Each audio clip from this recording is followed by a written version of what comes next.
Ayun, breaking news mga kababayan. Ito pong si Ginoong Maynard Buena ay mayroon pong reaksyon patungkol po doon sa panukala nitong si Senator Amy Marcos na pagpupuspon or pagpapaliban sa barangay at SK election. So maya-maya po ay mapapanood po natin ito pong post ni Sir Maynard Buena. Meron po siyang post, reaction po niya dito po kay Senator Amy Marcos doon sa panukala na postponement bill ng barangay at SK election. Pero bago po natin mapanood yung post ni Ginoong Maynard Buena, ito po, panoorin po muna natin itong panayam ng straight to the point kay Senator Amy R. Marcos. Ito po, panoorin po natin mga bayan. Why are you pushing for the postponement yet again Ay, sa barangay election at SK election? kasi alam natin yung sitwasyon natin ngayon, may oil shock na, tapos papalakbay mo yung mga tao. Eh, nakakatawa pa yung date, November 2, November araw 2, ng oh. patay. Ano ba yan? Parang hilo yung mga tao, wala na silang pamasahe, wala nang plete, papunta sa semeteryo, pupunta na naman sa presinto. Ang mangyayari niyan, baka kalahati ma-disenfranchise. Yun ang inaalala ko, na ma-disenfranchise ang napakarami. And also, it's just fully supporting the new 4-year term of the barangay and SK na, di ba, 4 years na ang term talaga ng barangay. So, might as well, ituloy na ng 4 years. So, next year na. I-postpone na ulit. Pero not as postponement, but by way of enforcing the new law para sa akin, para hindi unconstitutional. Sa akin lang yun, baka makachamba. Dahil ako nanggaling sa barangay, nag-umpisa ako sa SK. So I started not as SK, but Kabataang Barangay. Noon. 100 years ago, nung bata pa tayo. And what do you call this? I know what the problems are in the barangay. You're the front line, and when there's a crisis, katulad ngayon, ikaw ang tatakbuhan ng tao sa langi, sa bigas, lahat. Ikaw ang pupuntahan pag may disaster. So, hirap na hirap talaga yung barangay ngayon. So, sa tingin niyo makakuha kayo ng suporta to postpone again the barangay and SK election? Well, tignan natin, sabay dasal. Sabay dasal. Sana, kasi narinig ko naman, may support naman yata from the higher echelon. Unang-una, tatakot sa gastos lahat ng opisyal. We're just coming from an election, no? A very expensive election. Grabing gastusan last year. Pagkatapos, meron pa tayong BARM, which is kind of bloody. Dahil, first time magkakaroon ng election sa BARM. First time talaga, kaya pinospone na yan ng 3 times. And mismo yung COMELEC, October, tapos November yung barangay. Sabi ng COMELEC, mamamatay daw sila, di ba? Hirap na hirap sila niyan. So, I think that's very difficult. It's going to be automated, tapos manual yung barangay. Hilo ang COMELEC niyan. So, marami talagang nagsusupport na ayaw talagang magka-eleksyon na ng BSKE. So, in a scale of 1 to 10, what do you think is the number na mapuspon ang election? Sabihin ko 5 out of 10, sabay dasal, sa Diyos na yung kalahati. Parang 50-50 pa rin.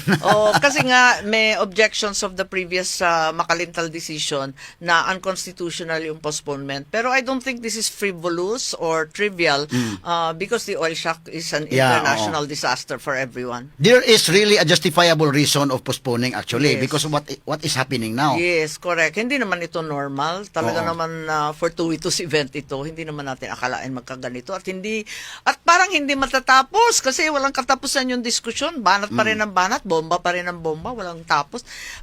Inaasahan ko matapos ng May, hindi ko alam marami nang nabomba kahit matapos ang gera sa May, yung mga oil facilities and infrastructure wasak na. So the oil prices will continue to rise. So ayun po mga kambayan, yung panayam kay Senator Amy Marcos sa programang Straight to the Point ng DYHP Cebu. So ngayon po ay panoorin naman po natin ito pong reaksyon ni Ginoong Maynard Buena dito po sa mga pahayag nitong si Senator Amy Marcos at sa planong pagpupuspon, pagpapaliban sa barangay at SK election. Ito po, panoorin po natin si Ginoong Maynard Buena. Magandang araw po. Sa apat na sulok ng lahat ng barangay sa ating bansang Pilipinas. Bigyan po natin ng reaksyon itong mga fresh release ni Senadora Amy Marcos. Sangayon sa kanya, basahin po natin. Nakakaloka yung date. Sa totoo lang, bakit yung All Souls Day, November 2, may hilo ka kung botante ka? Saan ka pupunta? Sa prosinto o sa sementeryo? Sino ang boboto? Buhay o patay? Ano ba yun? Yun po ang sabi ni Senadora Amy. Senadora, hindi po ba't kayo po ang nagpasa ng batas ng November 2, 2026 barangay NSK election? Bakit ngayon parang ganyan ang inyo idinadahilan? Pangalawa, sa ipinasa na naman ninyong batas, Senate Bill 267 na gawin October 2027 na naman ang BSK. Hindi niyo naman ba alam na ang October 2027 ay ang pag-file ng Certificate of Candidacy ng lahat ng kakandidato mula mayor, congressman, governor, senador, pangalawang pangulo at pangulo sa 2028. Kaya ba ng COMELEC na pagsabayin ang BSKE at ang sabayang pag-file ng lahat ng kakandidato sa 2028? Ito pa, tinukoy rin ni Marcos ang tinatayang 16 billion budget ng Commission ng Eleksyon para sa BSKE. Hindi pa umano kasama dito ang karagdagang pondo para sa Philippine National Police, Department of Education at mga lokal na pamahalaan. Anya, maring ilaan ang naturang pondo sa mas agarang pangangailangan tulad ng serbisyong palipunan at pagtugon sa krisis pang-ekonomiya. Senadora Amy, suntok sa buwan itong inyong mga sinasabi. Malayo po ito sa katotohanan. Iginit ang senador sa ganitong hakbang ay magpapanatilan tuloy-tuloy na pamumuno sa mga barangay habang hinaharap ang mga hamon pang-ekonomiya. Dagdag pa niya, mas mabibigyan ng pagkakataon ng mga Pilipino na ito ng Nobyembre sa pag-alala sa mga yumao ng walang abala ng halalan.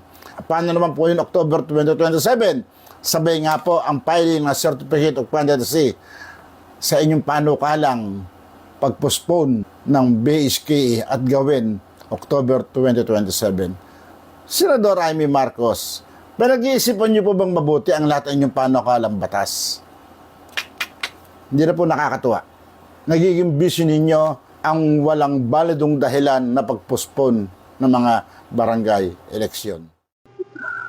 So ayan na po mga kababayan, napakinggan po natin yung reaksyon nitong si Ginoong Maynard Buena dito po kay dito po sa postponement bill ni Senator Amy Marcos.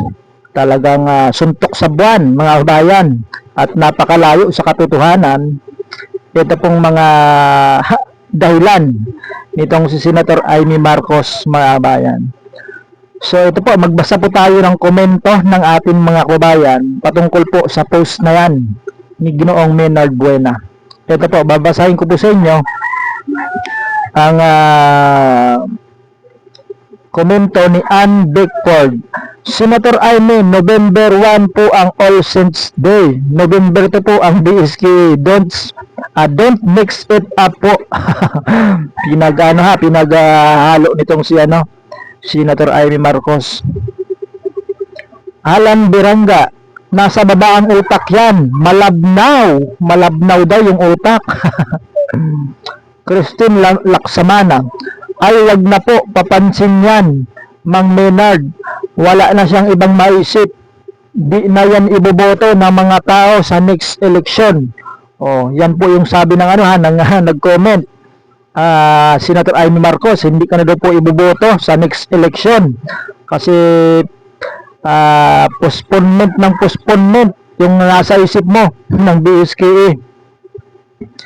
Ito naman po hindi po pwede pagsabayin ang filing of COC ng National Election Candidate sa BSKE sa October 2027. Correct, babayan, sapagkat talagang magiging busy po yung COMELEC sa pag-accept ng mga filing ng COC or Certificate of Candidacy para sa mga tatakbo sa 2028 presidential or national election mga babayan. Kaya sa tingin ko ay talagang nasa plano na ito may plano na naman itong si Senator Amy Marcos na pagdating ng October ay ipupuspon na naman nila. Kasi yung idadahilan nila, busy yung COMELEC filing ng certificate of candidacy para sa mga kakandidato sa 2028 presidential election. Kaya abangan po natin mga kabayan kung itong November 2, 2026 ay matutuloy ba o maipagpapaliban na naman. Abangan po natin yan mga bayan sa mga susunod na araw. So yan muna yung ating balita mga babayan. Maraming salamat po sa inyong panonood. I-comment niyo po sa baba kung kayo po ay sang-ayon ay i-postpone o ipagpaliban muli ang barangay at SK election. Ayan. I-comment niyo lang po sa baba mga babayan.